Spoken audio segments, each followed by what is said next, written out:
My husband believes his best friend's lies about me, tearing our marriage apart. When he finally learned the truth, it was already too late. I never thought our marriage would fall apart that fast, especially not without cheating, fighting, or some big dramatic scandal. We had a normal, warm relationship. Or so I thought. And then it crumbled in less than 3 months. It all started with Kyle. At the time, I had no idea that letting him into our home was basically signing the death certificate for our marriage. But here we are. Let me tell you how it went down. He'll just stay with us for a couple of weeks. 3, max. Just until he finds a job and a place.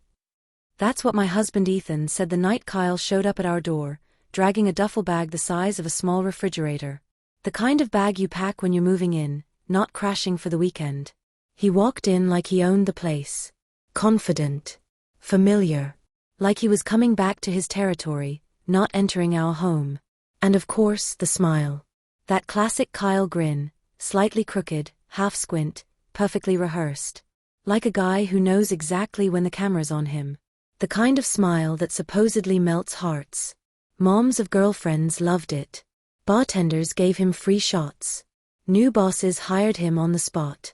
Total strangers trusted him for no reason. But every time I saw that smile, something clenched inside me. A tight little knot of dread I couldn't explain. Back then, my gut was screaming at me that this wouldn't end well. But what was I supposed to do? My name's Lauren. I live in San Diego and work as a project manager for a medical startup, which basically means I solve everyone else's problems before they explode, while living off free office coffee. My husband Ethan works in cybersecurity. He knows how to encrypt entire networks, but can't remember where he left his headphones. We're both in our early 30s. We've been married for 2 years. I thought we were solid. Not perfect, but real. We had our rituals, Friday night takeout, no talking before morning coffee, little forehead kisses in the hallway. We weren't in a rush for kids. The plan was, get settled first, then maybe think about babies. Except lately, I'd started pausing in front of baby stores. Looking at tiny socks. Wondering if maybe we were ready. I hadn't brought it up with Ethan yet. I wanted it to be a happy conversation, a light in your eyes kind of talk. But we never got there. Because then came Kyle. Kyle was Ethan's college buddy. The ride or die friend.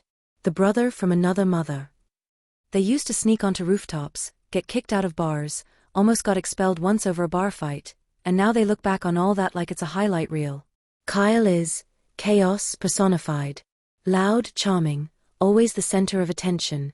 Ethan calls him family by choice. I call him something else. Not out loud. I never really liked Kyle. He's the kind of guy who walks into your house and acts like he owns it. He'll undermine you mid-conversation with a smug joke, then pretend it was all in good fun, like you just don't get his humor. He's not exactly hostile. Worse, he's polite, gracious, and dripping with quiet contempt for women like me. Women who like order. Women who don't play by his frat boy rules. Anyway, the call came on a Sunday afternoon. Kyle lost his job, Ethan told me. His startup shut down. He lost his place, his car, everything. He says he's got nowhere to go. I couldn't say no. Of course not. I didn't even bother asking who made the offer. Ethan's heart is bigger than his spine sometimes. Plus, Kyle once bailed him out of some serious mess in college, and Ethan's had a lifelong guilt complex ever since. I sighed. Couple weeks. 3 tops. I nodded. What was I supposed to say? Sorry, let your best friend sleep in his car? And just like that, Kyle moved in. Dumped his bag in the hallway like he was visiting relatives for Christmas. The first 2 days, he played the role perfectly. Did the dishes. Made coffee. Even brought us a bottle of wine and said, "For you, Lauren." Honestly, I wouldn't have stayed if you hadn't agreed. You're a saint. I almost believed him.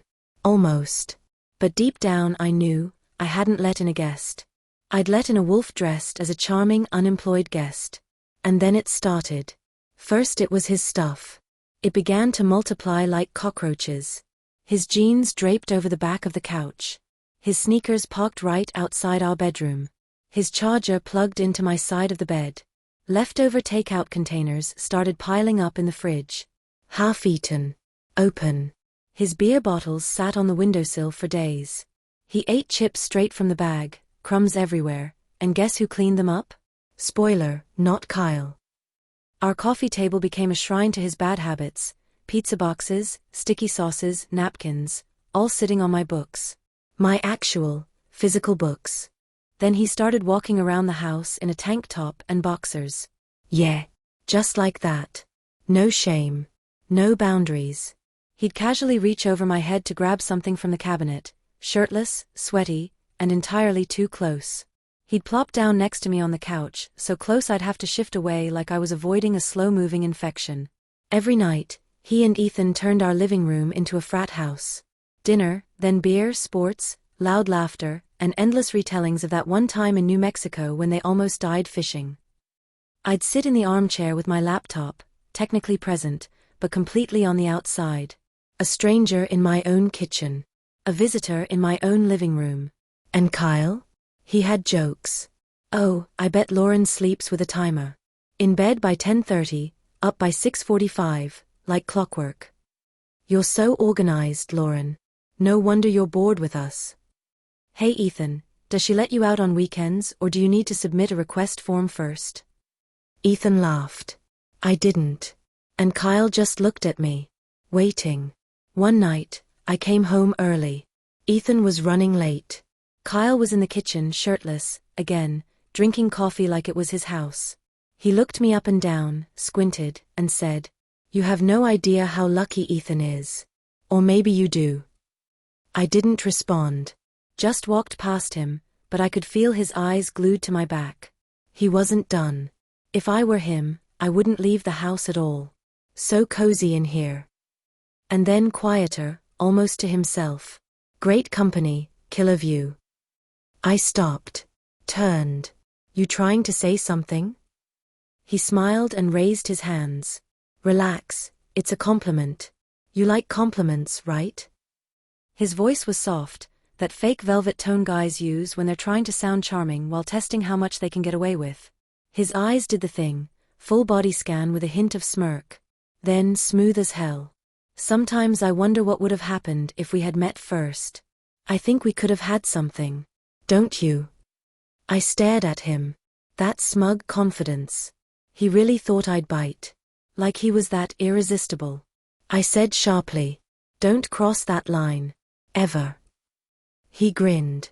Come on, no need to get worked up. Just thinking out loud. We're all friends here, right? I didn't blink. So, how much longer are we supposed to enjoy your company? Thinking of maybe honoring us with a departure date soon. He just widened that grin. Don't be like that, Lauren. You're so tense. It was just a conversation. We're adults. I didn't answer. I just walked out. But inside? I was boiling. Because he knew exactly what he was doing. And the worst part? He had no intention of leaving. After that kitchen exchange, I hoped he'd take the hint. Maybe a flicker of decency would finally surface. I'd drawn the line, clearly. I told him outright that I wanted him out of my house. What more could you possibly need?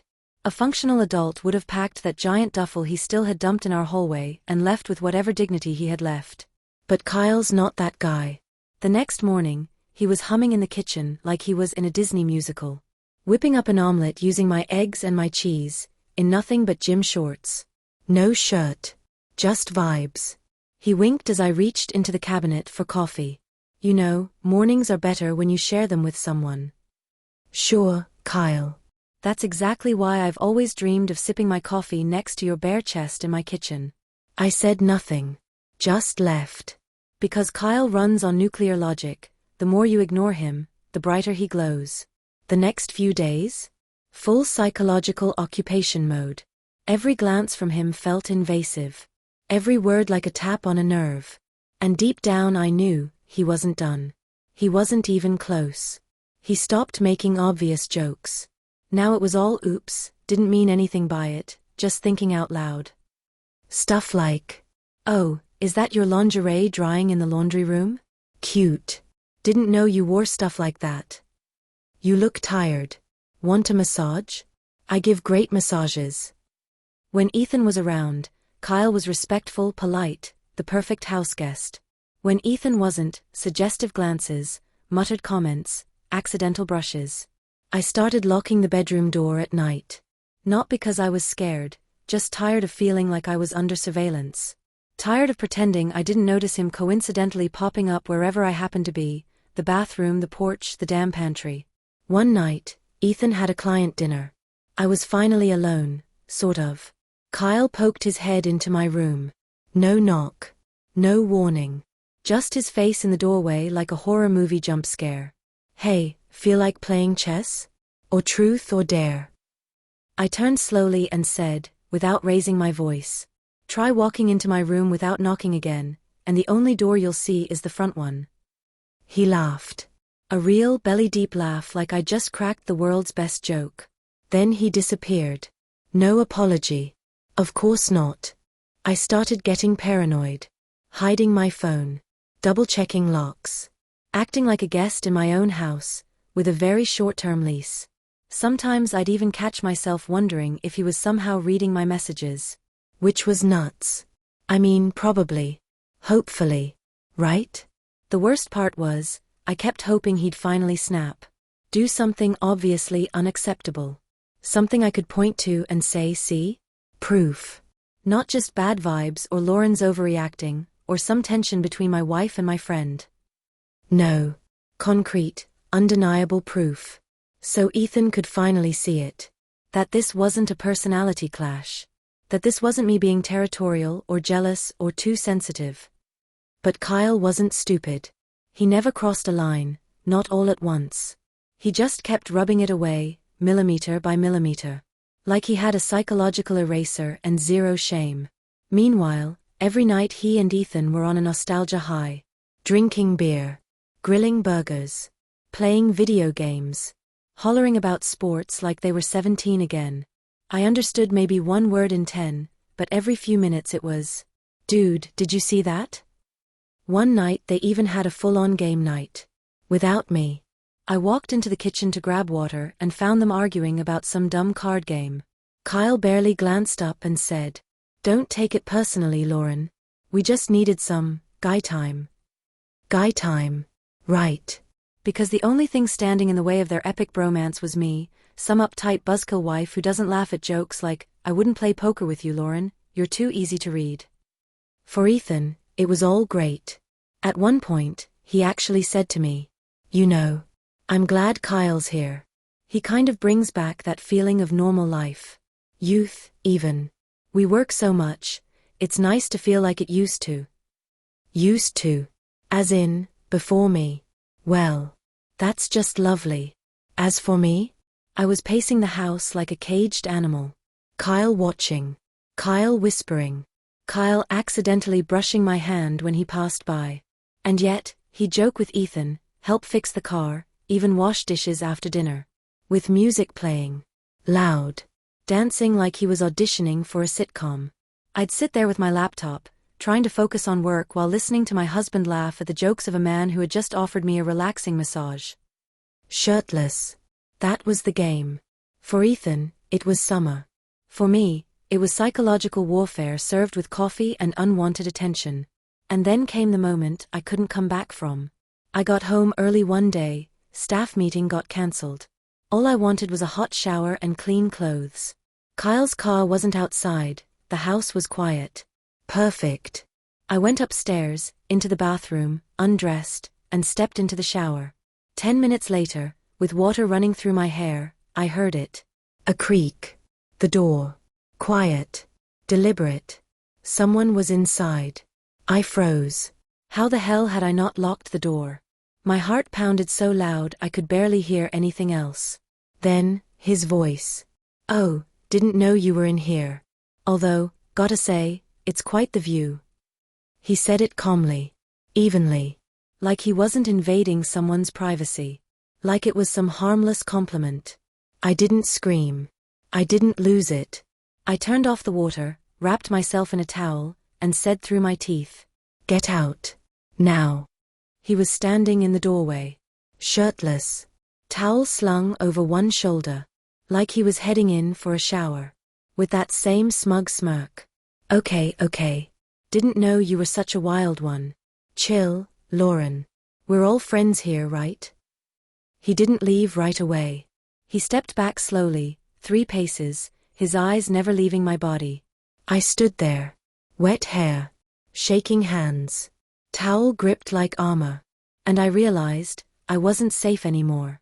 Not in the shower, not in my room, not in this house, and not with a husband who was probably in the living room laughing at some stupid joke Kyle told an hour ago. When I came out, Kyle was gone, vanished. Ethan got home later, kissed me on the cheek like nothing had happened. How was your day? I didn't answer, just walked past him and shut the bedroom door. You know what's terrifying? I still didn't want to tell Ethan, because I knew what it would mean. This wasn't a little spat or miscommunication. This was a line in the sand. A full fracture. A choice. Either him, or me. But after what happened in the shower, it wasn't a question of if I'd tell. The only question left was how long can I survive like this before I break? Answer, not one more day. I told Ethan the next morning. Not because it was the right thing to do. Because I couldn't keep going. Not another morning in my own kitchen, frying eggs while looking over my shoulder every 3 seconds. Ethan had just rolled out of bed. He was sitting at the table, scrolling through the news, still half asleep. Kyle, thankfully, was out for a run, which, judging by the state of his beer gut, probably started and ended at the soda machine around the corner. I didn't prep a speech. I just turned to Ethan and said, I want Kyle gone. Today. No discussion. He looked up from his phone, confused, like I just asked him to kick a stray cat into a thunderstorm. Why? Because I don't feel safe in my own home anymore. That got his attention. He sat up straighter. What happened? Can you explain? I took a breath. A deep one. The kind you take so you don't choke on your own panic. He flirts with me. Constantly. Makes comments. Drops hints. Walks in when I'm changing. Yesterday, he came into the bathroom while I was in the shower. Silence. Ethan just stared at me, brow furrowed. Are you sure? Maybe he just... I held up my hand. No, maybe. I'm not paranoid, Ethan. He's doing it on purpose. He's testing limits. And I think he enjoys watching me squirm. Ethan stood up and started pacing the kitchen. Look, Kyle can be a jerk. I'll admit that. Sometimes he goes too far. But he wouldn't. He did, I cut in. I'm not asking you to take my word for it. I'm asking you to look at me. Really look at me. And see that I cannot live with him another day. He didn't answer right away. Just stood there. Long pause. Then finally. I'll talk to him. Great. He'll talk to him. Like I just complained about loud music from the neighbor. I sat down. My legs were shaking. Ethan, if you don't kick him out, I'll leave. Today.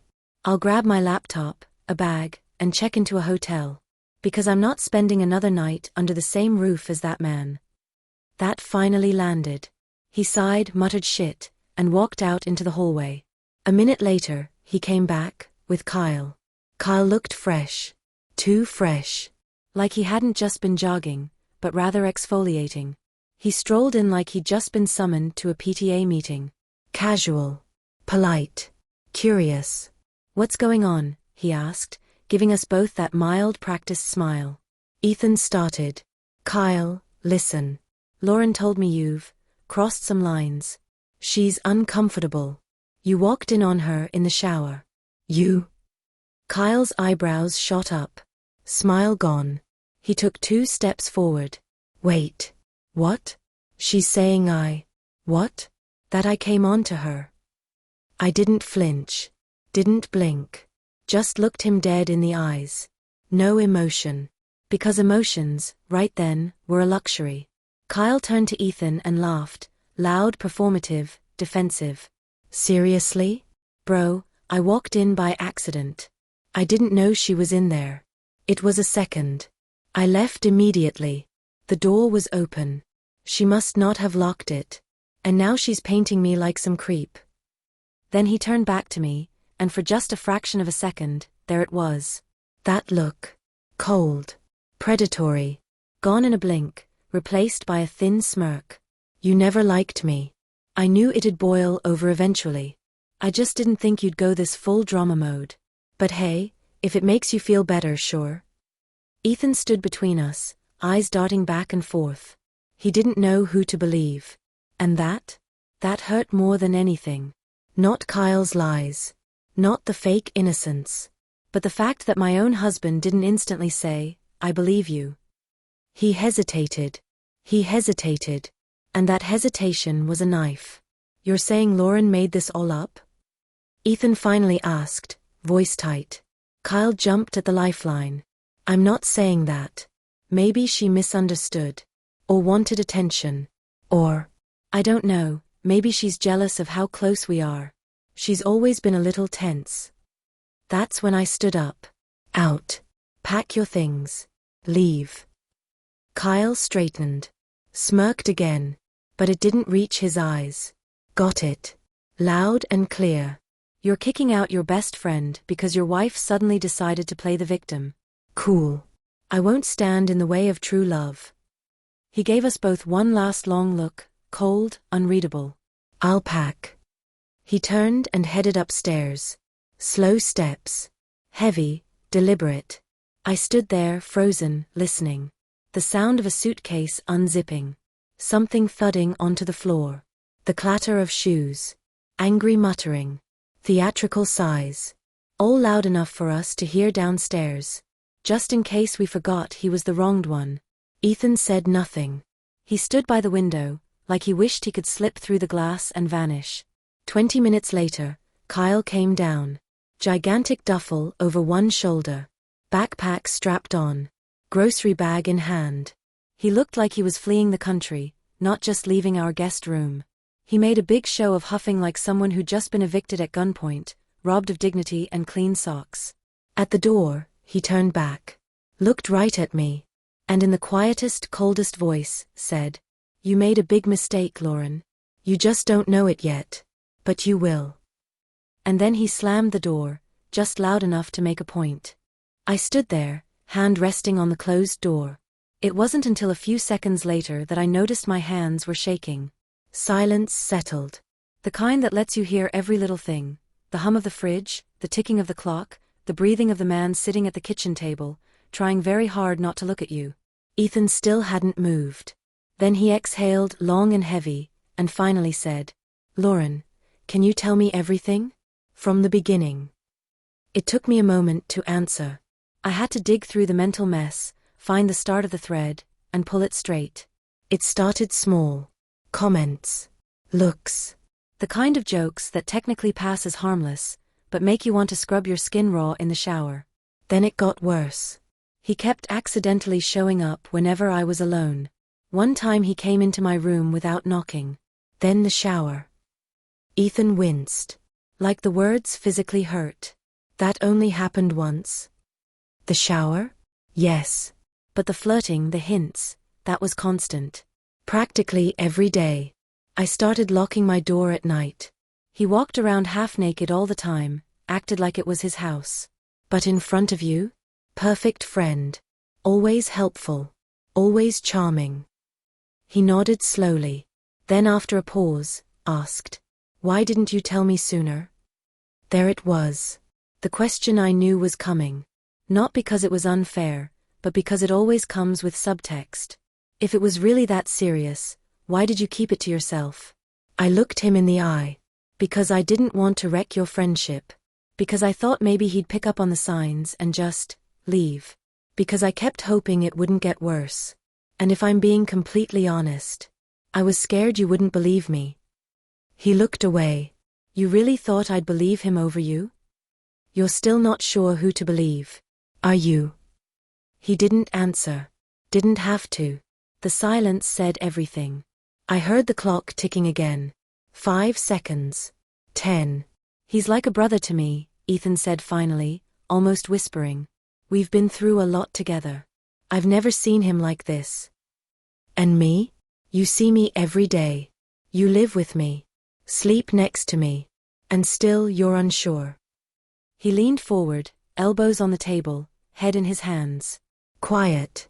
I didn't expect this. Not from him. Not from you. I didn't realize you were going through all of this. I didn't want you to feel caught in the middle. But guess what? You already are.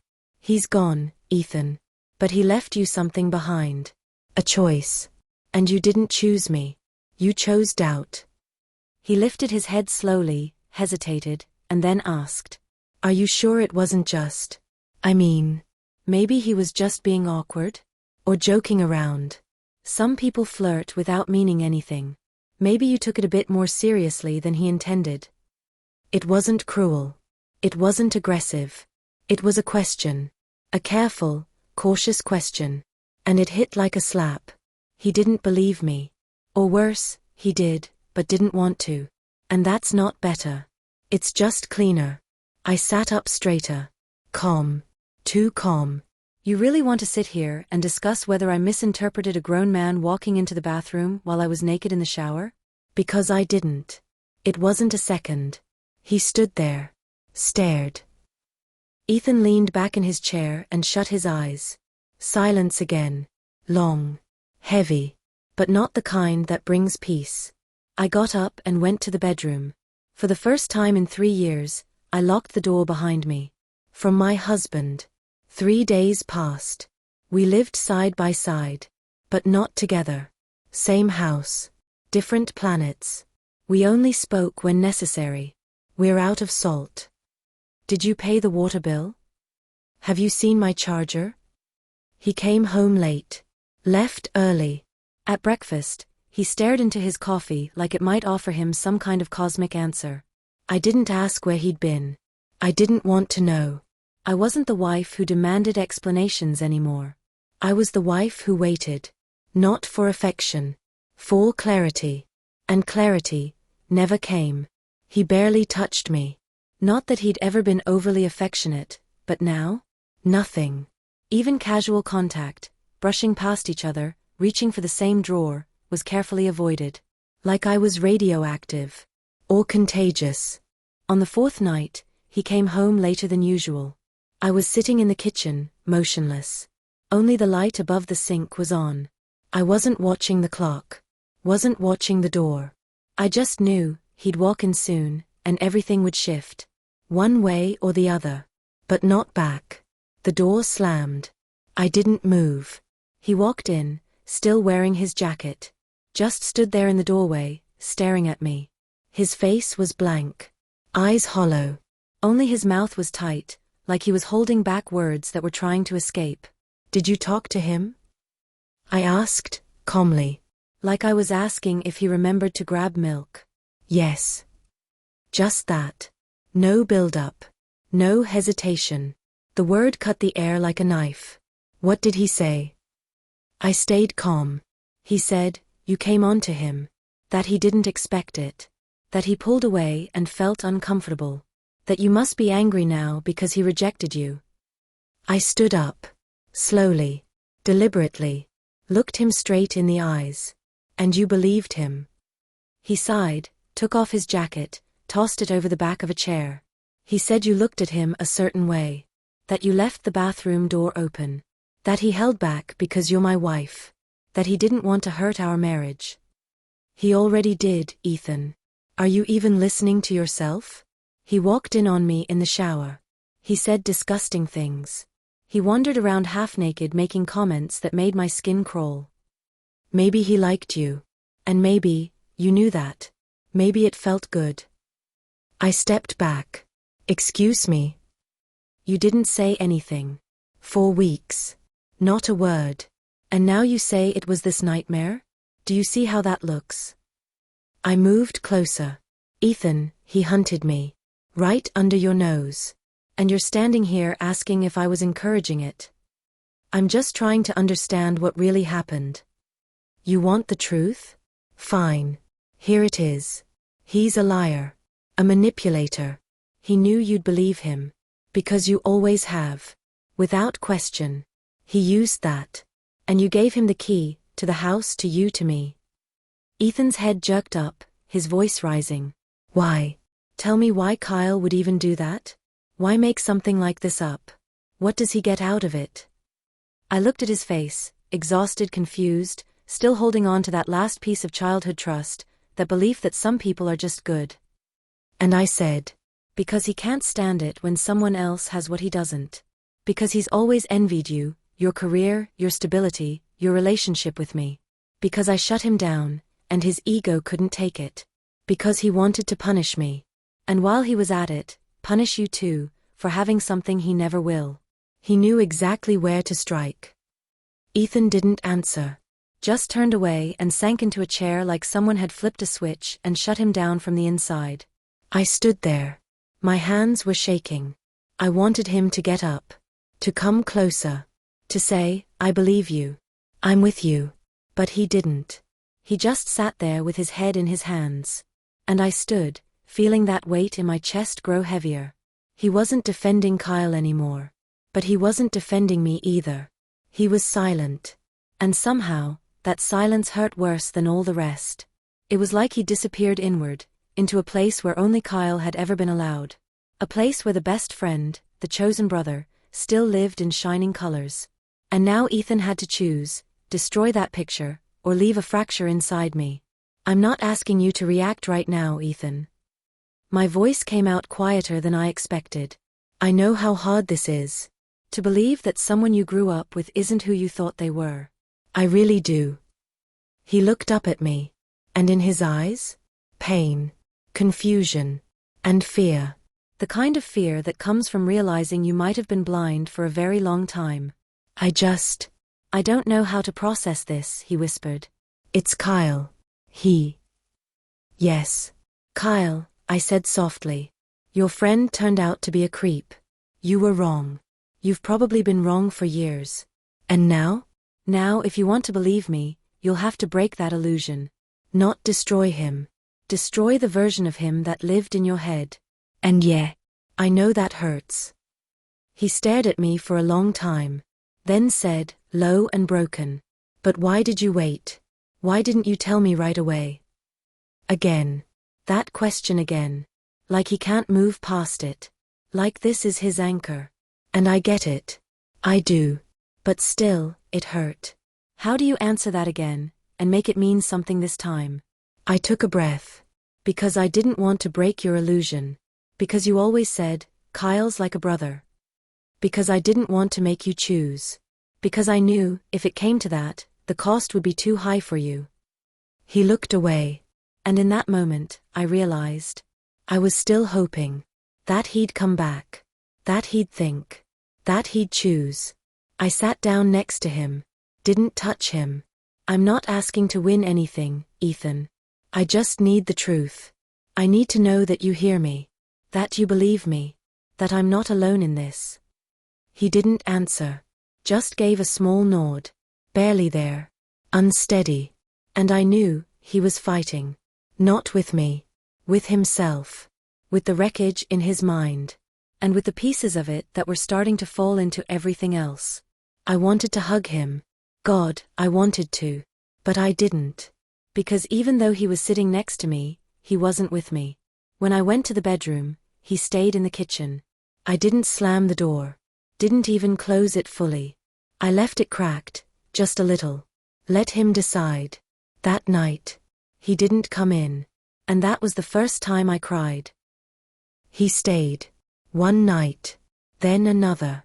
We didn't fight. We didn't really talk either. Everything just dulled. The house felt padded, like someone had wrapped it in cotton. He'd walk into the kitchen, grab a cup of coffee, look right past me. And I'd look at him like someone who still technically lived with me, but wasn't here anymore. On the third night, he came home late again. Said he was at work, even though I knew his shift had ended hours earlier. I didn't ask. Didn't push. I just set a mug down in front of him. He stared at it for a long time. Then finally said, I need a little time. Just to think. I'm gonna take a few things and stay with Tom. You don't know him, we used to work together. He offered. I didn't say anything. Not yes, not no. just nodded. Inside? Nothing. Not anger. Not pain. Just silence. He left about an hour later. No suitcase. Just a bag. Folded his clothes neatly. No scene. No goodbye hug. Just paused at the door and said, "This isn't forever. I just need to clear my head." I nodded again. He didn't kiss me goodbye. The door closed behind him, and I sat down on the couch and realized. He didn't leave to clear his head. He left to avoid making a choice. It's been over a month. I thought it would get easier.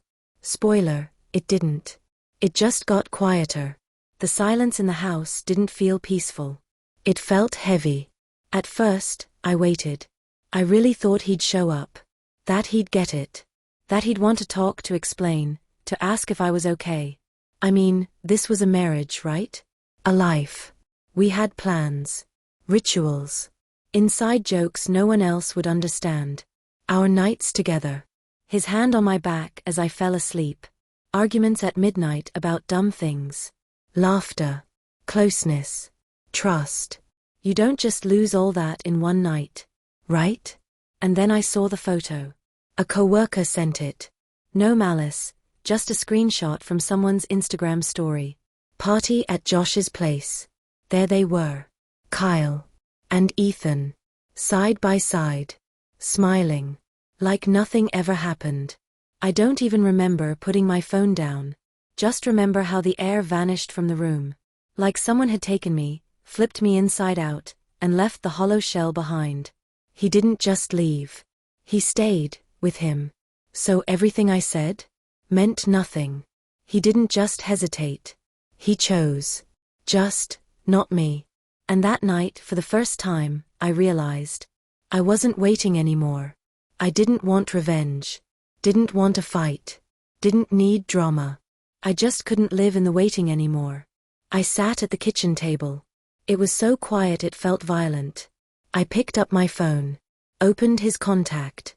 Pressed record voice message. "You know, I really thought you'd come back. Not out of guilt. Because you're someone who thinks. Someone who feels. But maybe I was wrong. You left to think, Ethan. And now you've thought. And you chose to stay where it's easy. With him. The one who lied. Who sabotaged. And you still chose him. As for me, I'm not waiting anymore. Not because I hate you. But because I just don't believe you anymore." I stared at the screen. And then I hit delete. And weirdly, that helped. For the first time in a long time. I got up and did the dishes. Turned on some music. Let the kettle boil. And for a second, just a tiny flicker of a second, it felt like the house was mine again. He left. But I stayed. And I'm going to be okay.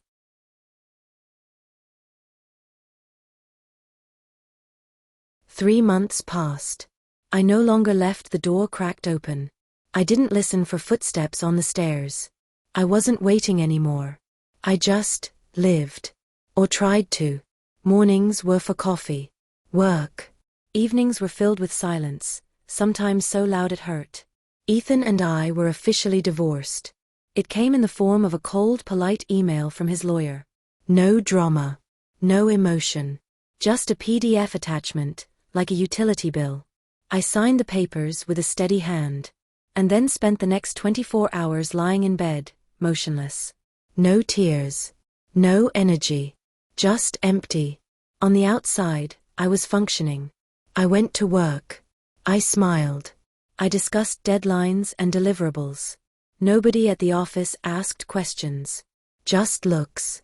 Carefully polite, perfectly measured looks. Because the rumors, of course, had made their rounds. At first among mutual friends. Then wider. Kyle's version spread like wildfire, eagerly accepted, passed along with knowing nods. According to him, I was the wife who almost cheated with her husband's best friend. Got rejected. And decided to lie about it out of spite. Out of pride. Out of wounded ego. No one said it to my face. But I felt it. In every awkward smile. In every "Hey, how are you?" In every glance that lingered 1 second too long. Ethan's mother called once. Her voice was tired. Lauren, we just didn't expect this from you. You were part of the family. One of his old friends, Mark, the one we once road-tripped with to Yellowstone, sent me a message. Not trying to take sides. But he really loved you. A lot. I'm sorry things turned out this way. Even my manager, during a meeting one day, said, without looking up, next time, be more mindful. Personal reputation is part of the company's brand too. I nodded, then went to the bathroom and threw up. Not from shame. From rage. From helplessness. From disgust. The silence was its own kind of violence. Because no one wanted the truth. Kyle's story, the charming guy burned by a vindictive woman, was easy to digest. Mine? No one asked for it. So when I got a message from Mel, I was surprised. Hey. Sorry for the sudden text. I really need to talk. In person. It's about a conversation. It's important. We weren't close. But we'd been friendly. She worked with Ethan, came over sometimes back when Ethan and Lauren was still a thing. She was more his person than mine, but she'd always been kind to me. Respectful. I replied. Okay. When and where? We met at a tiny cafe near my place. Mel looked tense. She sat across from me, didn't order anything. Bag in her lap. Hands clenched. Thanks for coming, she whispered. I've been sitting with this for a while. I didn't say anything. Just watched her. She continued. What I brought, it matters. And you need to hear it. She opened her bag. Pulled out a phone, earbuds, and a small envelope with a couple of printed photos. It was a week ago. I was at this cafe and saw Kyle with some guy. Didn't recognize him at first. He had a cap and hoodie on. But then, he started talking. She swallowed hard. They were drunk. Like, sloppy drunk. Loud, giggly, teenage boy energy. And then I heard your name. I couldn't help it, I started listening. And I hit record. Instinct, I guess. I didn't even know why. But I figured it out soon enough. She handed me the earbuds. Pressed play. Cafe sounds. Clinking plates. Chairs moving. Then Kyle's voice. Slurred, smug, loud. Lauren. Ugh, what a piece of work, huh? Acting all pure, all above it. Like she's too good for anything. Her house is spotless, her life so neat, and I show up like bam, dirty boots and charm. So I made her an offer. Told her I could spice things up for her boring little life. She turns me down like she's the damn Pope's niece. Kicks me out like I'm trash. Seriously. Pause. Glasses clink. So fine. She wanted to be cold? Ice queen? Cool. She tried to ruin the bro code. Turned Ethan against me. I gave her what she asked for. Told him what he needed to hear. And that idiot? He bought every word. Didn't even ask me anything. My old pal. My brother. Now he walks around like someone died. Whatever. He needed a wake-up call. And her? She had it coming. Trying to act all high and mighty. I just wanted a little fun. She made it war. So I made sure she'd pay for it. Pause. A second voice chuckling. Wait, so you made it all up? Duh. What, you wouldn't? She humiliated me. I evened the score. Pretty slick, right? Now she's alone. And Ethan? Thinks his wife's a whore. Fair trade. The audio stopped. I sat there, frozen. Earbuds in hand. Heart pounding in my throat. Mel gently placed 2 photos beside the phone. A little blurry, but clear enough, Kyle in that same hoodie, smirking over a beer. Another one of him miming a woman's curves with his hands. His friend laughing. Thank you, I whispered. She nodded. Her eyes were kind. Steady. Then she said quietly. What he did wasn't just a lie. It was disgusting. I didn't believe it at first. But back then, everyone was on his side. You stayed silent. He didn't. He gave people an explanation. A version. You disappeared. And people filled in the blanks. I barely said it out loud. I didn't have anything to explain. I didn't betray anyone. She nodded. That's why I came. They talked about you, you know? Judged you. Even people who used to defend you. I heard someone say, well, she brought it on herself. Another said, Ethan went easy on her. I looked up, let out a bitter laugh. Yeah, I figured. Nice to have it confirmed. Weird thing is, it hurts. But somehow it helps. Now I know. Mel looked tired. Sad. I came because you deserve the truth. And because if someone trashed my name like that, I'd want someone, anyone, to speak up. Even once. Thank you, Mel, I said again. Thank you for not staying silent. If you ever need me to confirm it was him, I will. I don't know what else I can do. But you're not alone, Lauren. I put the photos in my bag. Slipped the phone in after them. She left. And I just sat there, holding my bag. For the first time in weeks. I had power. Not the kind you get from revenge. The kind that comes from knowing. From owning the truth. And now? Now I got to decide what to do with it. I didn't write some big dramatic letter. No accusations. No crying. No performance. I just sent a short message. To the people who mattered. Ethan's parents. My parents. His friends. My friends. The ones who called to scold me. The ones who judged. And to Ethan. There was a file attached. The audio. 2 photos. That's it. No explanation. No commentary. Let them listen. Let them look. Let them figure it out for themselves. I didn't wait for a response. Didn't expect one. I hit send, and made myself some tea. The first reply came 20 minutes later. A friend. Lauren, I don't even know what to say. I'm so sorry. I really believed that story. I'm in shock. Then came the calls. Apologies. Excuses. Regret.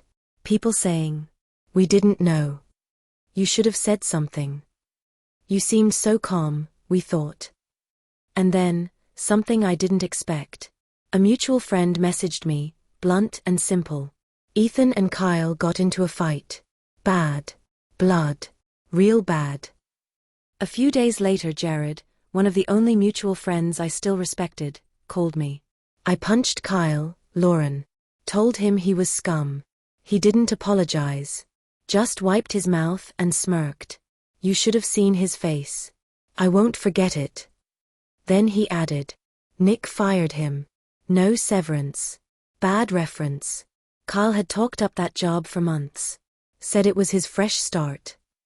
Now? Gone. I'd heard Kyle brag about that job. How it was finally his time. Prestigious firm, great salary, flexible hours. Like the universe was finally doing him a favor. Well, now the favor was revoked. He became a pariah. Blocked by the same people who once defended him. No invites. No texts. No one picking up his calls. Last I heard, he moved to a different city. Looking for a job. Looking for something. Ethan's mother called me one evening. There was silence on the line at first. Then she said, soft and raw, Lauren, I don't know how to make this right. We were all blind. I judged you. Harshly. I'm so sorry. Ethan, he's broken. Then, even quieter. I still hope, maybe you too, if you can forgive him. 3 days later, Ethan showed up at my door. He looked exhausted. Gray at the temples, something that hadn't been there before. His eyes were full of hurt. And guilt. And hope. Can I come in? He asked. I let him. We sat. Quiet. He held a mug of tea like it was the only thing keeping him tethered. Lauren, he said, voice rough. I'm sorry. More than I know how to say. I was a fool. I failed you. I betrayed you. I'm not here with excuses. But if there's even the tiniest chance, if you could give me one more chance, I'd do anything to fix this. To fix us. I looked at him. In his eyes, uncertainty. And something very close to real remorse. You didn't just make a mistake, Ethan. You let me drown. You let me carry all of it alone. You chose to believe the version of me that was easier to hate, because facing who Kyle really was would have cost you more. His head dropped. His lips trembled. I know. And I'll live with that. But if there's even 1%. I took a breath. Checked in with myself. No, Ethan. There isn't. I forgave you. But the trust? It's gone. It died. I lived in hell. And you left me there. Thank you for coming. But I'm not the woman you knew anymore. I'm okay. I have work. I have people in my life. I have my life. And I'm moving forward. Without you. He nodded. Slowly. Didn't argue. Just stood up. And left. The door closed quietly behind him. For good. Time passed. I moved to a new apartment. Not because there were too many memories. But because I wanted blank walls. Rooms where no one ever sat in silence or walked away mid-conversation. I kept only the things that didn't lie. Books. Playlists I actually liked. And people I could laugh and sit in silence with, comfortably. Work took off. I got promoted. New project, complicated, but exciting. My team? Felt like they breathed in sync. I felt like I was building something again. This time, with solid ground under my feet. Weekends were for brunches, friends, slow evenings. There's someone who's been showing up more often. No rush. I've learned not to run toward anything anymore. Sometimes, walking down the street, I catch myself smiling. Not because someone's watching. Not because I should. But because, inside, there's peace. Not perfect. Not without scars. But mine. I didn't scream. Didn't seek revenge. Didn't beg. I just stayed me. And I made it. What do you think? Did I make the right choice walking away from Ethan? Let me know in the comments. And if stories like this resonate with you, subscribe. There's more to come.